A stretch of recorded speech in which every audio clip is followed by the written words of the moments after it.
যেই জায়গায় আসার পরে নেতার নেতাগিরি শেষ হয়ে যায়, যেই জায়গায় আসার পরে মেম্বারের মেম্বারি শেষ হয়ে যায়, যেই জায়গায় আসার পরে চেয়ারম্যানের চেয়ারম্যানই শেষ হয়ে যায়, যেই জায়গায় আসার পরে এই পৃথিবীর অস্তিত্বটাই কেমন যেন বিলীন হয়ে যায়।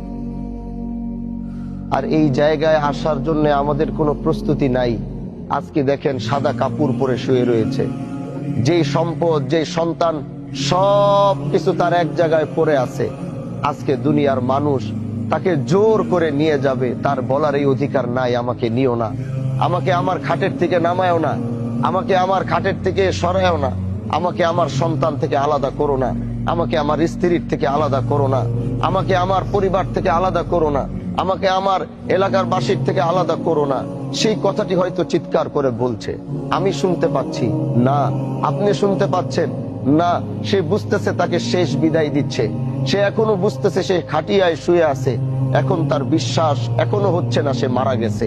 সে এখনো মনে করছে যে আমি স্বপ্নের ভিতরে দেখছি, একটু পরে আমার ঘুম ভাঙলে দেখব আমি আমার ঘরের ভিতরে বসে আছি।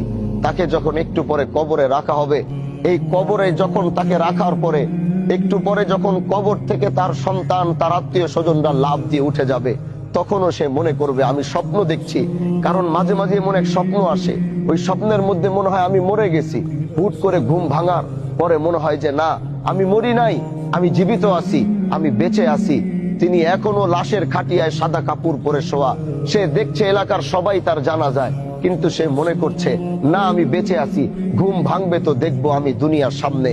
আজকে তাকে কবরে রেখে যখন কবর থেকে উঠা হবে, তখনও সে মনে করবে আমি জীবিত আছি, একটু পর আমার ঘুম ভাঙবে, দেখবো আমি দুনিয়াতে আছি।